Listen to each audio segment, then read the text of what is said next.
wait for it to sort of do its thing. Okay, we're live, people. So Hey. on to StreamYard. Hopefully you are all listening in Facebook and YouTube or YouTube.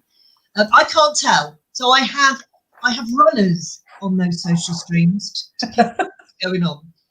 So welcome back, Maria, Alison, Sunny, Jill, and Lynn. And I sent them questions that I thought we would look at.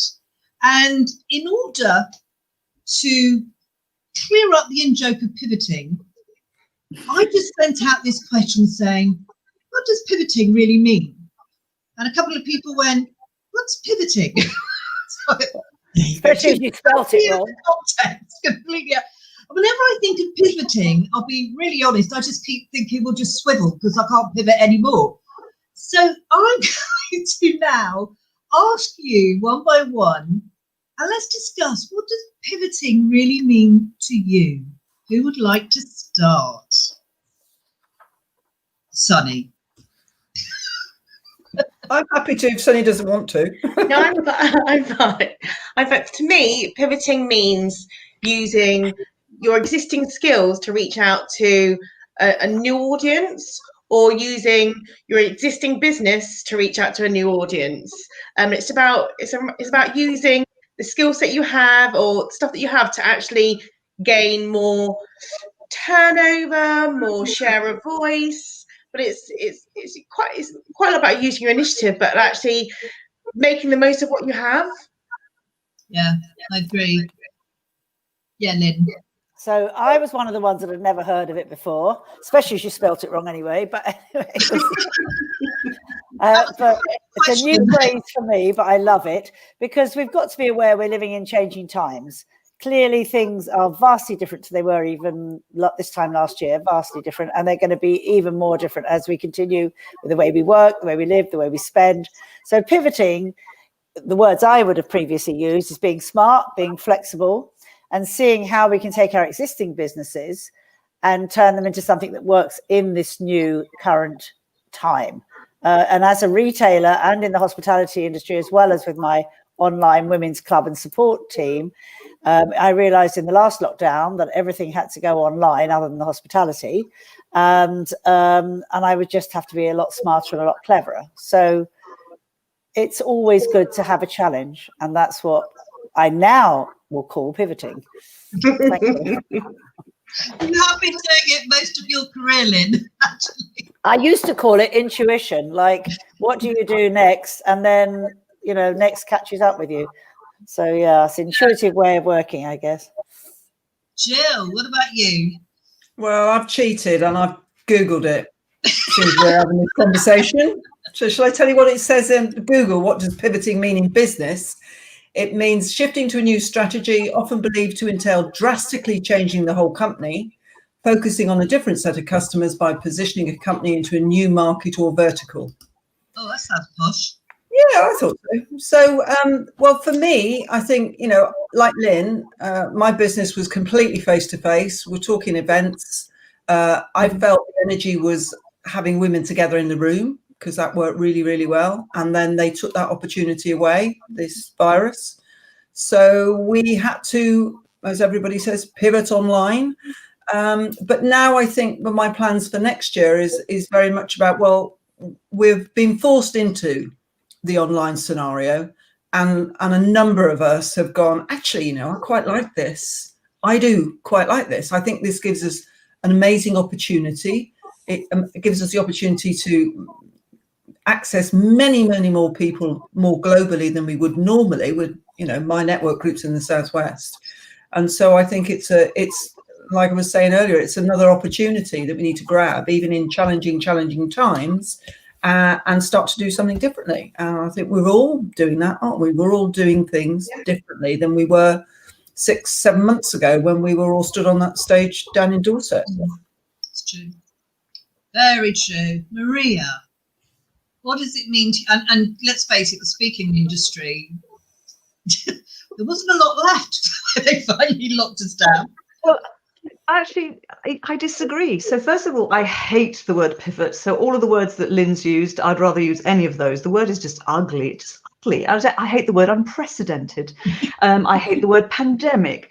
There's a lot of words I really hate at the moment. But yes, so for me, everything's changed and nothing has changed. If you are offering solutions and solving problems and helping businesses, nothing's changed. You're still doing that.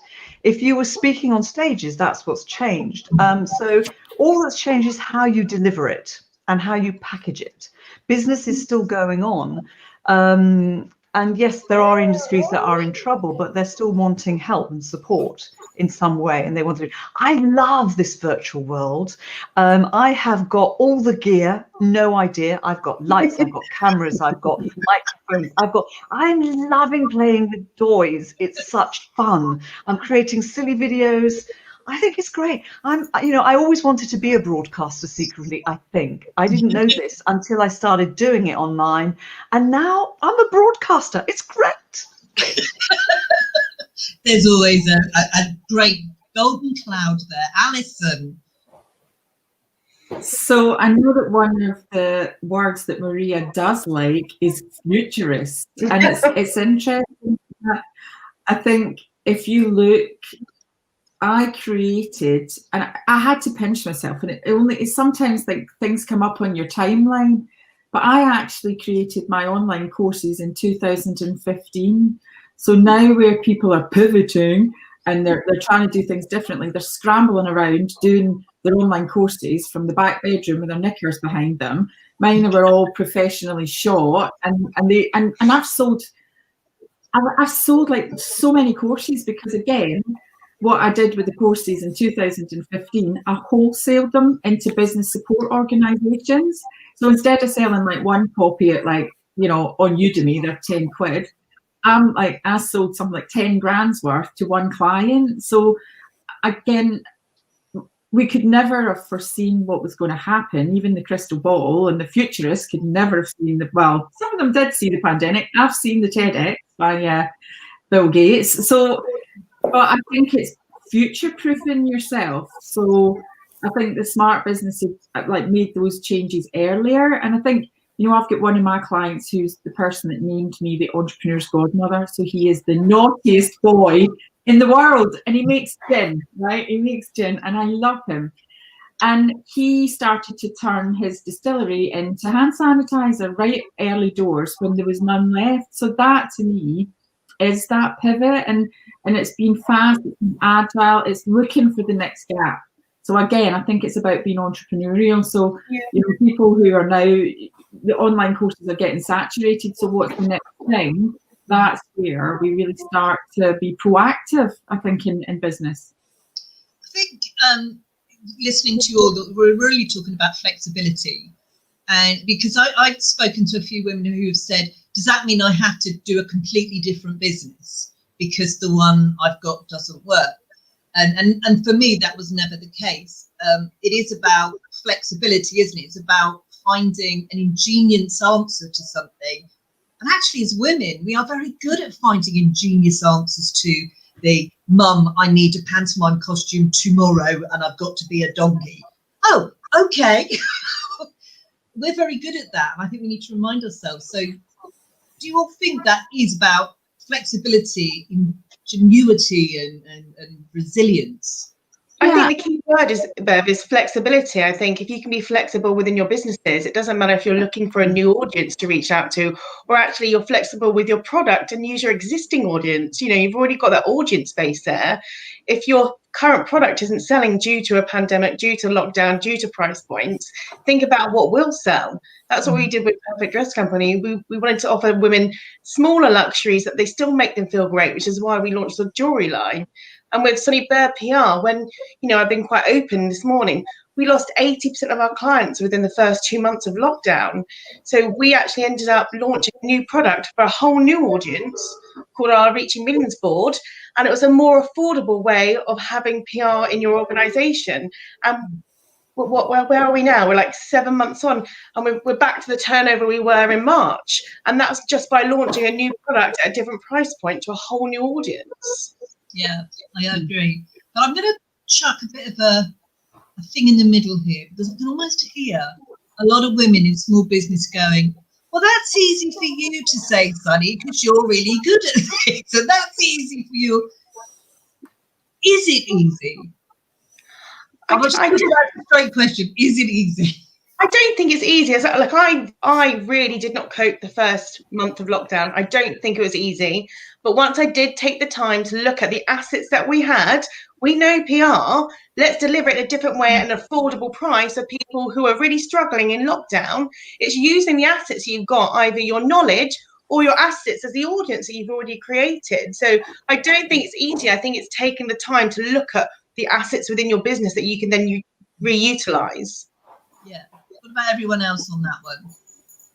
I mean, I think it's definitely, we talked about mindset this morning, and I think, again, at the start of lockdown, we did have to do things differently. Like Maria knows, like all the things, like every word Maria says, I hang on it, because I think, I'm going to do that. I'm easy to work with. I stand out. I do that. I'm watching every single word, because I've been spending, literally stalking Maria for years, because I want to be the 1% of speakers in the world, not just the 1% of women. Stalking, that's what you're doing. But you look at that, and again, I was just kind of getting somewhere. I'd secured the European Commission. It was a massive fee. It would have been a big game changer to open the doors for more work. And again, you can think to yourself, right, oh, this is rubbish, or this is somebody else's fault. You can't blame it. You've got to just do things differently. And that's where, we had virtually no revenue coming in, because all the speaking stuff that I've spent so many years wanting to do wasn't there. I had to so I did the webinar. So I'd always been quite au fait using Zoom and all the stuff. And when everybody was giving away stuff for free, so everybody, do my webinar, this is free, I went, no, I'm not doing anything for free. And I did, a bit like Sunny said, I did low cost, high volume. And what that did was every single ticket went towards paying the wages, because I didn't furlough the team, because I didn't feel it was good for the structure and mental health. So literally all we do is try and get people on the webinars, 15 quid a ticket, and it pays it. But is that what I really want to be doing? No. But is that getting me through to keep my business afloat, to keep my staff employed, to keep people positive? Yes, it is. And I think, it's the people that don't, they harbour on the fact, oh dear, I can't get speaking gigs live in the European Commission, that will not get through this, because they haven't got the right mindset towards it. And again, people don't forget, there's a short memory. The people who are out here now doing it will be remembered, as Maria said earlier, by the bureaus, by the companies. So again, that positive and messaging as well, I think it's just so crucial at the moment. Yeah, absolutely. Well, let's move on to the next question, people. So, how can we look more to visionary leadership in the coming years and create change in the way things are done? Visionary leadership, because it is all changing. The world has changed. We have to make things different. And Lynn, you talk about this new way of working. You've been doing it for a long time. So how do you see this new visionary leadership? I had to look that one up as well, actually, because I couldn't really figure out. Where'd you get these questions from? Anyway, visionary leadership. I'm blaming Jill myself. Okay, so visionary leadership. Well, we're all leaders. That's what I teach when I'm doing my workshops and my work, my mentoring and coaching, is we are all leaders. We all have that potential. And we talked earlier on today when Maria's talk about self-confidence with women. And that's that inner core, which we find as women so difficult to really get in touch with. Now, visionary leadership is to constantly being aware and awake that things do not stay the same. And we are going forward in a different way. And it, as I said just a few minutes ago, will not be the same. And I believe that women particularly can take this leadership role in this visionary way of looking at economy, looking at localization, how we eat, how we shop, how we communicate, how we connect. And most of that will be done with a lot of, well, all of it actually, with a lot of collaboration between ourselves. I mean, I am constantly looking at the vision of the future. Being a futurist is very much part of what I do, and it's what I've done. It's the one thing I would say for the last 40 years that has been consistent, is this awareness I have of what's coming next. And sometimes I'm a bit too early with that. This time the world and life has caught up with me, and it really is necessary to know what's coming next. Consumer patterns, how we want to work, being aware also of the negative things that are going on in the world, that we are aware of the amount of people that will be out of work, the amount of people that are being affected with mental health issues, that we can't live in a bubble of everything's lovely. We've just got to be aware of all aspects of the world and how we can create change within that. So visionary leadership for me comes from the bottom up. It comes from a real heart perspective. It's not all about the mind. How can I get bigger? How can I earn more money? How can I be more powerful? Because for me, that's the old paradigm. We can still be successful. We can still earn money. We can still live a life that we want, but it has to come from a much more holistic place, because what's the point of everybody thinking I'm going to make more money? Meanwhile, the environment we know is getting destroyed. There are ways of doing green businesses, which is in a much more kind of interesting, friendly way. There are win-wins for all businesses to help the people they're serving, help all the stakeholders in those businesses, and still make a profit. There are so many ways of doing things. And because we've been so stuck, in my opinion, in the old paradigm and the old way of the old systems, it has just not moved on, which is what I was talking about before. And if we even look at the American elections and the very old system, they have a voting there, and look what a mess that's got in. You know, we can see that in any situation, whether it's business, politics, education, agriculture, whatever it is, there are new, smarter ways of doing things where we can learn. For me, even at this point in my life, I've been working for 50 years, I guess, and yet I'm always looking to learn, looking to grow, listening to new ideas, reading books, listening. I mean, there are so many amazing webinars online at the moment for free, where we can just plug in anywhere in the world and hear some really extraordinary ideas and concepts that are happening that don't just stick in the business frame, but are outside the business frame and bring it all together. So for me, visionary leadership is about a very holistic way of looking things, a way of holding up the generations to come. So it's not linear as it has been. So you have the chair and the CEO and the board of directors all going down.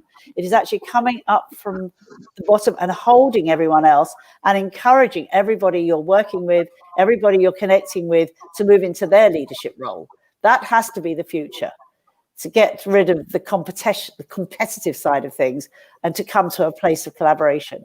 That's the future. Whether you're in a big corporation, whether you're in a small individual entrepreneurial business, whatever it may be. And I believe that is a soft power, and I call it feminine leadership, but actually it's just as applicable for men and for women as we go forward in the future. Absolutely. And I know you, Sunny, and I think you, Alison, do run your teams like that. I know certainly Sunny does, because I've been down there and seen the way she works with her teams, that it is that, supporting them and their growth as much as your business. Yeah, I mean, so to me, one of the things, my topics that I talk about is entrepreneurship. So to get employees to think like entrepreneurs, what would I do with my business, about sustainability, about time management, about overall. And I think it's been quite interesting, because every single person in the room has experienced working with Rebecca, and we work really closely together, and like literally being a good leader and having a good team allows you to have this headspace to look at different models, to be visionary. I mean, so one of the things at the moment is there is a lack of good salespeople out there, and I'm a big firm believer in young talent. I love working with young people. So we've applied to take on the Kickstarter program, but to take on 40 Kickstarters around the country. And what I'll do is I'll train them on sales and get them just to attend networking events, to give them that confidence to be able to, integrate and move in. So they work with me for 6 months they'll move into a sales platform to really take their careers further. But what we have got, and again, I think it feeds into the stuff with the tech, you know, it's really important that technology will be one of the things that does drive us forward. And it's an early adopter and ahead of the game. So another one of my young entrepreneurs is a young boy. I've been working with him since he's been 15 years old. He's now 21. His name's Ben Towers. And when he was 18, he did a multi-million-pound merger of his business. And he's created an app called Tahora. And this is like a community app. So we would have called it in old money, a bit like an intranet. So like you can have all your community functions and all your integration within your, you know, like healthcare, mental health, you know, so really, really ahead of that. So we're going to integrate that into the program so that we not only then can work with them in a business perspective, but in a 360 holistic. And I think, you know, that's brilliant for Ben that we bring it in for us. It's brilliant for the young people because they get to work with us. It's brilliant for Rebecca because she moves into senior leadership. It's brilliant for Jazz, who comes in and works directly under Rebecca. So I think Visionary is about thinking about the technology that's out there to support it. But again, being an early adopter, you know, where most people would take on one Kickstarter to do admin or whatever, I'm like, no, I'm going to take on a load of them and then get them out there so that I can springboard them into sales apprenticeships or sales roles. That is actually quite amazing, that amount of young people in the Kickstarter program, 40. Yeah, that would scare me silly, actually. But the only reason I can do that, Bev, is I've got a good team. You know, like the whole way through organising this event, it wasn't me that organised the event, it was Rebecca. Like she just tells me where I have to be, do what I have to do, and then I'm allowed to, again, do the things that I'm really strong at. And I think that's where visionary leadership comes in. Yeah. Did you want to jump in there, Sunny? I think that comes. I was thinking about what Lynn said, as well as you, Alison. But it's working not in your business. It's like working on your business. By having a team, we have time to do that. We have time to look at the bigger picture, look at where we want our organisations to go. But I agree with Lynn. It only works if your team are completely on board from the bottom all the way up, and they need to understand where your aims, your missions are, your visions are. And I think that's super important. And it comes with everything you do, from setting aims, targets, where you see your business going. I think they have to know from the beginning, and things do change. Like, as we said, no one knew that we were going to have COVID, and it's making sure that we along our journey make sure we keep like clear communications with our teams that things can change, and that's okay, but this is the path that we're going on now. So I think I'm completely agree with you, Lynn. Like, your team from your business the whole way down have to understand where you want to take things for it to really, really work. Jill? I mean, I agree, obviously, with everything that's said. I think it's worth mentioning for lots of people who don't have teams that one thing that we are really good at as women, if we let ourselves, is asking for help. Mm-hmm. So whether that's about the tech, so Maria's going to tell me how I can sort out my presentation behind my Zoom for my award ceremony, but you know, women are really, we are so good at supporting each other. We're not always terribly good about asking for help, but that's how we can get help. So if you haven't got a team, there will always be, and I'm not talking about taking advantage of people, but, you know, I'm doing the award ceremony, and not all of the people that are in my tribe have said, there's anything you want us to do, let us know. And I know they mean that. And I've got a responsibility to say, actually, yes. Can you do this? Could you help me with that? And then we can do the most amazing things with the support of the people around us. And everybody loves to help other people, don't they? So I think you can still embrace all this, but with the support of other women. I think that's really important. Your group, like the super group, for instance, Jill, every business doesn't start off having a team. I never started off my business with, 15 staff. I started off on my own in a bedroom, pretty lonely and miserable. But if it wasn't for the fact that I surrounded myself with other women who were in a similar situation with me, who I could ask and get their support, I wouldn't be where I am now. So as much as businesses are in different places at different levels, I think surrounding yourself with people who have the same interests as you, the same visions as you, is just as important as starting with your team from the ground upwards. Yeah. Can I just add to that, Sammy, that it's also about the same values, isn't it? Yeah. You know, surrounding yourself with people, whether they be collaborators or they're in your team, but it's actually the same values that take us to this next stage. And we hold that as part of our vision. Yeah.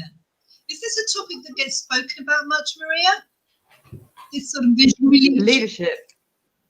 Absolutely huge. Yes, always has been, always will be. And it's interesting because you're asking about visionary leadership. What strikes me is that there's not a lot of it around.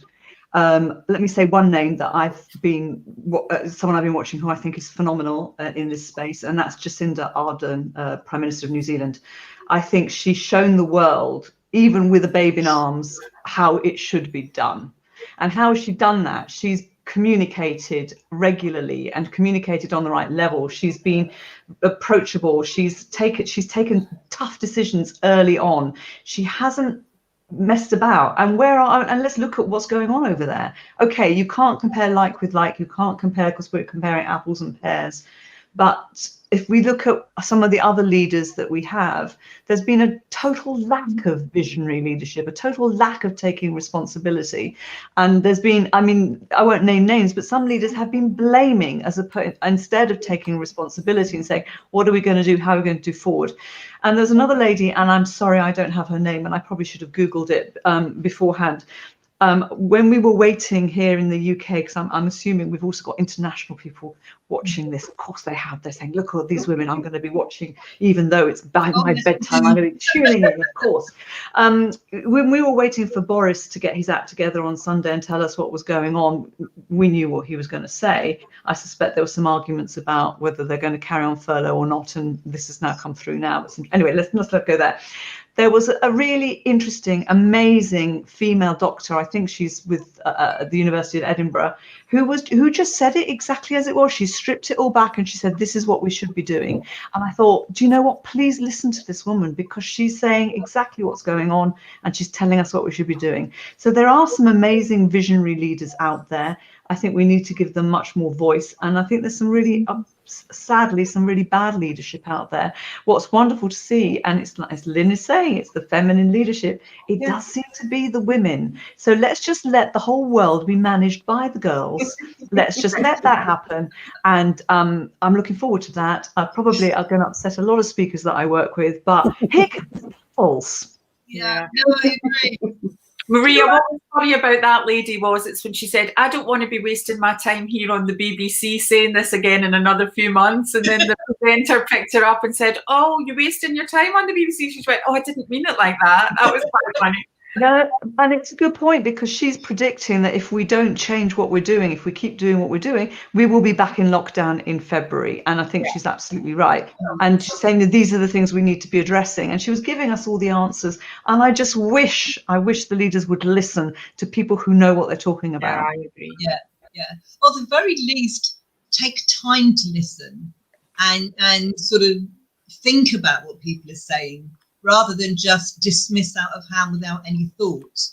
And one of the things I wanted to say was this, I have thrown some words in there like pivot and visionary and disruptors and influencers and all of that. But actually, do you think when you look at it, it's just mostly common sense? You know, if things don't work the way they've always worked, do it differently. Is that not a disruptor? There is no such thing as common sense. Common sense is totally uncommon. Okay. It's really sad. There's not a lot of it about. I mean, if you think about common sense, we would not be seeing some of the ridiculous stuff that we are seeing going on in the world. It's like I think there's common madnesses going on. I don't know what's happening, but it's like, you want to shake some people and say, what are you doing? Why are you, when the pub's shut, partying as if we're not in a pandemic? What are you doing? What are you thinking? Look at these numbers. We lost a relative very early on. Mm-hmm. And as soon as that happened, it hit home, and it was like, hang on, I don't want to lose any more relatives. Yeah. And until it hits you personally, you're not going to take this seriously, and you're going to behave like idiots. And, these people who wear masks and they have their noses outside of the mask, do you know why they do that? I know why they do that. Because they have bad breath and they don't want to smell it. Sorry, don't get me on this. I think we should move on because we've all got different views on this. We're entering a whole political thing. I'm going to get started. I mean, if we look at the lack of common sense, and I don't mean in ordinary people, because I think most people are really trying their best, whichever way they're going about it. For me, lack of common sense is actually what's happening in leadership. And we go back to the leadership conversation. And we are seeing, in my opinion, a system that is breaking down, a series of systems that are breaking down, and they will not go back. And I talked earlier today, for those of you who were there, about the circular economy, which is a very different way of doing things. And I see that in every area of new systems. I think that circular systems is what we're going to be seeing develop. And that has been kind of around the sort of very low key, but has been bubbling around for a few years now. And now I think we're going to see these circular systems of communication, the localization I talked about also earlier, how we're going to be working in communities, making changes in our direct neighborhoods, and how we can then share that information with other neighborhoods. I think there's going to be far more generosity of spirit as we go forward. There's going to be a kinder society. I think we're going to be much more caring in the natural caring way we have, which again is feminine, but of course there's lots of wonderful men also, but it is led by the women. What can we do to help our neighbours? We are going to have people in severe crisis. We've already seen what's happened with the children not getting their meals during the holidays, and how many neighborhoods, all neighborhoods that I know of, immediately came together to say, let's feed these children, and businesses, let's feed these children, let's make sure that no one goes hungry. So we're going to, in my opinion, we're going to see a lot more of that, and that is all good. That is wonderful. Wonderful. Love that. Many years in the community sector, and I worked in some very deprived neighborhoods and very dysfunctional families and things. And I can tell you now, the people that were the most neighbourly, the people that cared most what went around within their communities, were those communities that had been written off. Yeah. And they would come together, they would volunteer, they would work, they would support each other. And I'm really keen, from a personal point of view, to say we need to find a way to take that caring that happens locally and try to get it seen as a great way of working nationally and globally. Yes, and we can do it, and we can do it together. That's what we're going to do, Bev. That's what we do. Which is why I joined the Seed Hub group. Exactly, the Seed Hub Club. And whatever group you're in, and thank you for joining the Seed Hub Club. I mean, we can all do it together, whether it's Swib, whether it's me, whether it's Alison's people. I mean, Maria's got enormous, fantastic influence in so many ways. Sunny's a brilliant PR. Jill, I mean, I have such respect for you. We can all do this together, and there's others between us all. Think about many other people we know. That's my vision. My vision is we come together and we share, and we can still make a living and be smart and be clever, but we've all got such skills, such experience, such gifts, such wisdom, and we are the wisdom. We are the wise women. That's how I feel it. We're the wise women, and we take that wisdom and we open up and open our arms out to all the others out there and say, time to do it together, really time to do it together. It's time actually to take that word competition off the table, isn't it? Because one of the for me, the successes of Successful Women in Business was that Jill opened it up to any industry. So we could have 2 or 3 of the same industry. We were never in competition. We were there to support and collaborate. And when I talk about people's messages, that's your why, and that's what makes you unique to anybody else. So I remember doing a training session with, I think, 15 Avon ladies. And the first question is, what do you do? I'm an Avon lady. I'm an Avon lady. I'm an Avon lady. By the end of that, I had 15 completely different businesses that used Avon to achieve what these ladies wanted to achieve. So let's take the word competition off the table. But Bev, the hashtag to use, Bev, is collaboration over competition. That's my favourite, after women supporting women. Oh, right, okay. That reinforces that we are collaborating, and that's more important than competing. And you've got that example here with all of us. Yeah.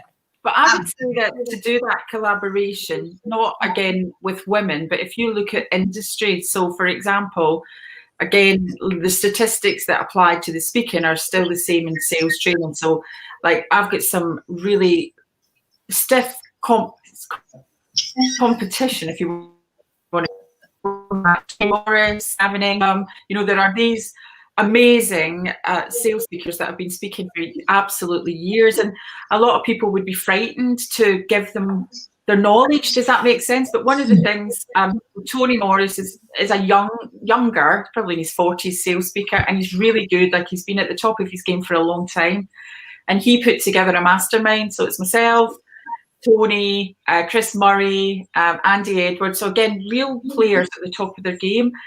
And again, are you the only woman? I'm the only woman, so okay. Hello, Alison. Welcome to our world. But I think again, when Jill made her points earlier about the police force, like, I come from hospitality and I come from sales, and honestly, in those two industries, it does not matter what's between your legs. Nobody cares what's between your legs. If you can hit your sales target, crack on. So. I think in that industry, it's really interesting that a lot of people would be scared to go into a mastermind group with the people who are their competition. But we share our knowledge really well. And, for example, Tony and I did the keynote speakers at the Thomas Cook conference, the OMG conference, and like getting each other in, even though we're talking about the same topic. But you have to be bold and brave to go into that with your competitors, because a lot of people would be too scared in case they stole your customers. So I think that's that collaboration with people in your industry is, you've got to be quite bold to go in, because most people would shy away in case you gave too much knowledge or too much about your competitors and they stole the business. Yeah, that happens. Okay, I'm going to move on to the third question, which actually Maria sent to me earlier and did allude to. See, look at my lovely vocabulary coming out, people. Allude to during her talk around. There was a press release came out around how COVID is actually helping women more so because they're at home. So they don't, they can work at home and the children are at home and things like that. So I suppose the question to all of you is what are the benefits? And I'm going to apologise to everybody who has seen the bad side of it, because it is not something we want. It is not something we would ask for. But what are the benefits of us being at home? All right, let's talk about lockdown. What are the benefits for women in small business about this lockdown? Any ideas? Well, I struggle with that because I talk about the disproportionate impact this pandemic has had on women, because, let's start with a negative and finish on a positive. I'll think of one by then. And that's across the world. I did a podcast yesterday with the head of fundraising for the Microloan Foundation, and they're supporting women in sub-Saharan Africa. And Lynn's got this level of expertise, so she knows this. So that, it's all across the world. It's not just here. But I think certainly at the start, the challenges were around homeschooling. I had a member with 4 children under 10 and caring responsibilities and a business, and you can guess which one gave way by the end of that lockdown, because she just couldn't do it, and she's pushing herself into the ground trying to do that. So I think there has been a real disproportionate I put something out this morning. Let's get lots of exercise, quite right, in this next month. It's dark now, so if you're going for a run as a woman, that's a bit of a challenge. Yeah. So there's all sorts of different areas, but I think if you grasp the opportunity, and if you are at home, there's a lot more efficiency in terms of your time. Unfortunately, as much as I loved and still loved having one-to-ones with women and having coffee and cake, I can get so many more done in my day and still do my work. So I think time efficiency, and when you are maybe a solopreneur and you're working from home, if the kids are back at school and you have got the ability to have some time so you can focus, then yes, there are opportunities, because we haven't got to go off and do so many other things. But I probably need some help with others, because I do struggle with more so the challenges for lots of women. Yeah. Maria, what do you think? I think it's made it a more level playing field. I'm speaking from a speaker's point of view, because obviously that's my area. That's and many times, if you're invited to do something as a woman, you have got other responsibilities, other things going on. And I'm not saying that you still haven't got those, but in many ways it's a lot easier. So I know of speakers who are now guesting on morning television because they can do it while the kids are still in bed, which they wouldn't have been able to do. They wouldn't have been able to leave the house, go and do it and come back. It would have been absolutely impossible, and because everybody's being interviewed virtually. We have a show at 5 o'clock on LinkedIn Live, where the guest is a lady, and she took 3 months out at the beginning of lockdown and said, right, I'm going to upskill. I'm going to learn all the tech. And what has that resulted in? She's one of the few speakers who has really raised the game, and she's fully booked. She's getting lots and lots of work. She'll be sharing what she's done and what she's learned. I learned stuff from her when we were having the discussion yesterday, when we were saying, what are we going to talk about? So the opportunities are fantastic. And also the world is flat now. The flat earthers are right. So if you want to go and speak in America and break into a new market, you can. You don't have to worry about, I've got to go and travel there and be there for months. You can do it. It's all you need to do is get some help from Alison, get her to teach you how to sell, and you can now sell yourself all over the world, which is wonderful. So there are some great opportunities in that respect. And I personally am quite enjoying this virtual world. I love being at home. We did have a head start, though, because we've been virtual as a business for over 20 years. So we had a huge advantage in that. Over the competition. I know you don't want to use the word competition, but we have had an advantage in that we haven't been nearly as disrupted as many other organizations have been. So I do see some opportunities, and I don't see this virtual world going away. I don't think it's either or. I think a lot of organizations have realized there's a huge benefit to being virtual. Our people who hadn't always got together from around the world on a regular basis can. It's a lot cheaper to do. You can do things much more quickly. The lead times for us I've cut right down. People aren't planning 6 months a year. Literally, they're planning, let's do it next week. Let's do it in a couple of weeks, and doing much more. And those who are embracing it are doing a lot more.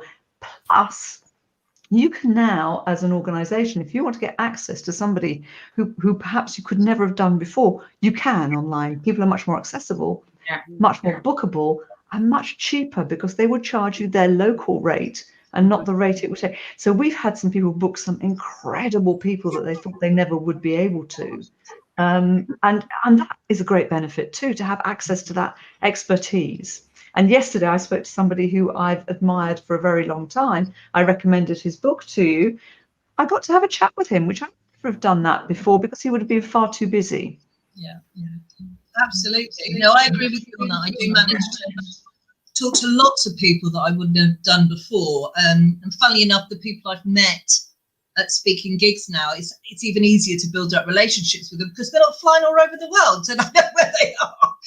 They're in one place. What do you think, Lynn, in terms of opportunities, good or bad? I think there are lots of opportunities, and in a way I think it was naturally going in this direction anyway, as technology was improving, and with social media and all sorts of chances that we definitely didn't have.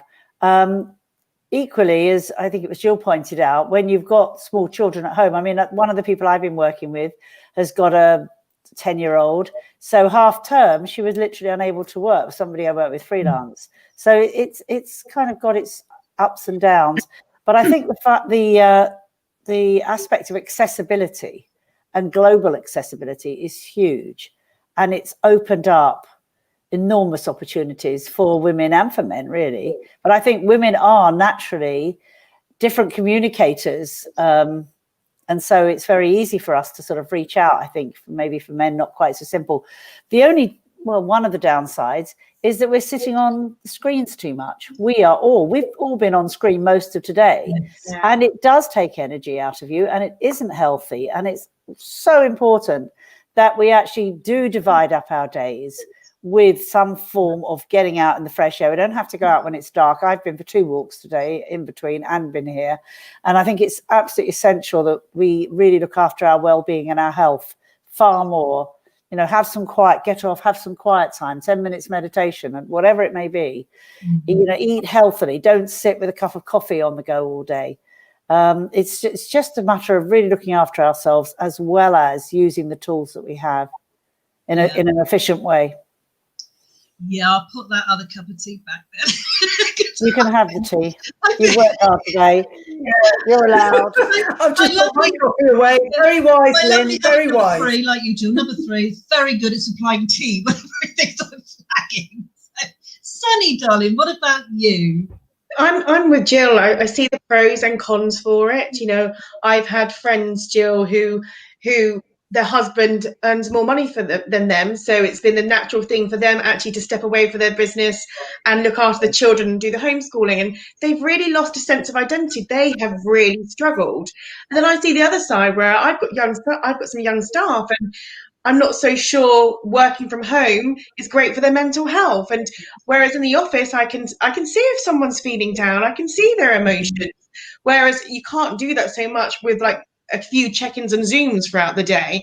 So there are pros, don't get me wrong, like we get much more stuff gets done quicker, but then there's a creativity side of things, whereas actually we can have a quick brainstorm in the office which takes 2 seconds. When you set up a Zoom meeting to do that, you don't get the same responses. So there are pros, but I also see cons, and it's not something I'd want to do long term within my business, but I do see there's a place where we're going to have to be a bit more agile about it, and also be able to offer people to work from home. When I first said to Sophia 3 years ago, I was back in the office with her within 4 weeks, and she was by my desk. Now, if I'd got my head around working on Zoom, I could probably work home a bit more with her rather than bring her into the office at 4 weeks old.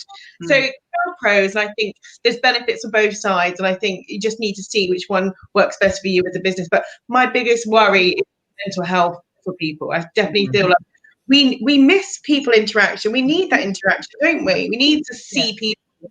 We need to get outside, Lynn. We need to get the exercise. Humans are a herd type creature. We need other people. We need that touch, and that, for me, it's hugs. It's always been. I'm a huggy person, and I have to go, oh no, I'm not allowed to touch, can't hug. So Alison, another word used there, agile. It took me ages to work out what agile actually meant. Alison.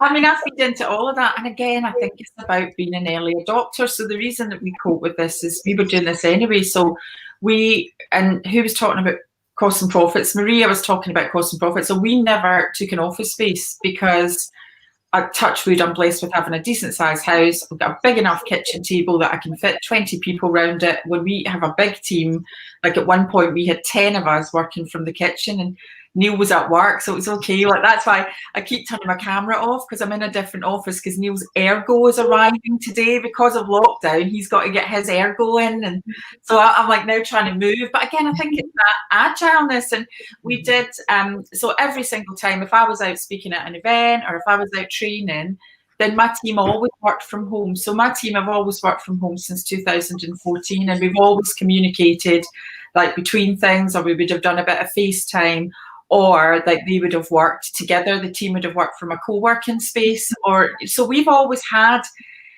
quite an open relationship to work, if that makes sense. But I trust them 100%, and I welcome them to screw up, because that's how they learn. So, it's not been an easy journey with every member of staff working remotely, but I think now we're quite good at it because we've always done it. And it's interesting because, I've been in everybody's presentation today, right? And again, like everybody's, obviously apart from Marie, who doesn't have any children, but everybody else has had pictures of their kids in the presentation. And I'm thinking, damn it, I never put my kids in my presentation. Is it because I don't love them as much? Is it? But I think for me, one of the things that, and again, I think it flicks into women who have children and women who don't have children. And I think I speak at like the Women in Sales conference, and it resonates with me. This was like 4 years ago, and this woman said, one of the things that really pisses me off is these working mums. What makes them think that their time is more valuable than everybody else's? And again, I think when you are a working mum, sometimes you do think, I'm balancing all these things, but it's your choice to have children. So it shouldn't be oh dear, poor me, I've got all these things to balance. And I think that's, and it is, you know, you've got an additional thing in there. But again, working with a team who don't have children, I think that was something that really came across, is like everybody's, as a woman, everybody's time is just as valuable, whether you've got children or whether you don't have children. But when I had my children, like I thought, I thought bloody easy that I just work from home, not have any childcare, and profit from the not having to do that, until I tried to work from home with two children, 17 months apart. So it didn't work. But again, I think that is another thing, you know, for women, that you know, people choose to have children. So if you choose not to have children, or you can't have children, it doesn't make your time any less valuable. Yeah. That's what I think is important in teams and teamwork, is really that everybody's time is as valuable as everybody else's. No, I agree. I mean, I'm like you, actually. My children never appear in presentation. I think they'd come around and string me up if I ever put their photos in. And I worked all the way through the children, and funnily enough, my two often will go, "Oh yes, Mum, you were never here and you were never there." But I know, like Jill, that actually, for me, it was about a role model. And one of my daughters has gone off and done graphic design and gone to uni, and the other one stayed at home and had children until the children were old enough and she got a part-time job. Completely opposite, but they both say that's because you allowed us to have the choice. It was never one way was any better than the other way. And I think for me, as I go through, if I taught them that, that's great, because they've now got boys and I'm trying to get them to teach the boys, which is not so easy. So we're getting towards the end of the day, and I have thoroughly enjoyed myself today. I am exhausted because, as Lynn says, funnily enough, being online, you have to be so present. It almost drains you quicker. Very quickly, before Maria runs away there, one piece of advice you would give to anybody listening today, one quick piece of advice as I go around the room, starting with Sunny. There was actually a question you emailed over to us about failure. So my biggest piece of advice is not to think that you failed at anything, and to take everything as a learning, something you learn from and something you can actually see positives from. I don't believe in failure. I believe in what sets you apart is the people that get up and then try and do it again and try and make it different. That's what sets you apart. So please don't think you've ever failed at something. Just think about how you're going to succeed the next time round and what you're going to learn from it. Perfect. You'll ban failure from any vocabulary in future. Alison, piece of advice. Well, you know, it's all about sales, baby. Fortune, I mean, I do believe that fortune favours the bold. I really think that, you know, don't hold yourself back. What's the worst that's going to happen? You're going to get a no, you're going to get a rejection. Again, it feeds back into exactly what Sunny says, that, you know, that's not a failure, that's a positive, that's a chapter for your book. See what I did there? Thank you, Alison. Maria, what piece of advice would you give us? I think not to put a negative or a positive spin on anything that happens. There's a wonderful Chinese story, and I probably won't get it entirely right, about a farmer who's regarded as the richest person in the village because he has a farm and he has a horse. And one day the horse runs away, and the villagers say to him, "Oh, this is really sad news. This is a really bad situation." And he says, "Maybe." The horse comes back and brings some wild horses with him, and the villagers say, "Oh, how lucky you are! Your horse has brought more horses with you." And he says, "Maybe." Then one day his son is trying to break the horses and rides them, falls off and breaks his leg. How terrible, your son has broken his leg. Maybe. The army comes into the village and is recruiting all of the young men who are able to fight and go to war. Many probably won't come back. It's a really bad war. It's going to be a bad war. They say, "How lucky your son has a broken leg. He's not able to go to war." Maybe.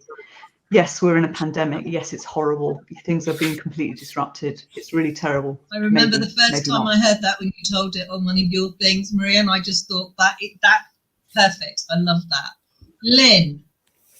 Yes. Well, everything everybody said, of course, I completely agree with. But for me, it's about staying true to your values. always checking in that whatever it is you're doing really does resonate for you, really is what you want to do and how you want to do it. Because I think for very many years, certainly in my experience, working for big corporates over many years and working on women's leadership, I've seen women kind of feel the only way that they will be successful is to behave like men and to follow that male path, sit around the bar at 2, 3 in the morning laughing at dirty jokes. I've heard it so many times from the big corporate because they feel that's the only way they can get on. We're coming into a new time, and then even more important for a lot of those women, they got sick because they were out of alignment with who they truly were. So whether you're a solopreneur, whether you're an entrepreneur, whether you work in a large organization, whether you work in the public sector, it doesn't matter. The important thing is always stay true to your values. Thank you. And Jill. Well, can I just say here to all of that? And I'm last again, but my advice would be to find your tribe. And that's not a pitch. That's about, particularly if you're a solopreneur and you've got a great idea and it's your dream, and then you follow your dream. But those closest to us aren't necessarily those that support us the most. So find the people who will support you. And that will make your life so much easier, because if you've got your own cheerleaders behind you when things get tough, as they will, then you know who to go to and they'll lift you up. And basically we can do absolutely anything. And thank you, Bev. Thank you. I want to thank all of you for being with us today on our panel. And this has gone out live. If anybody has questions, I will happily pass them on to whoever's in the panel. Please go and check out all their pages on the site, which will have their contact details and where to buy their book and how to join the Seed Club and everything else. And just thank you for joining us. So bye. Well done, Bev. Well done, Bev.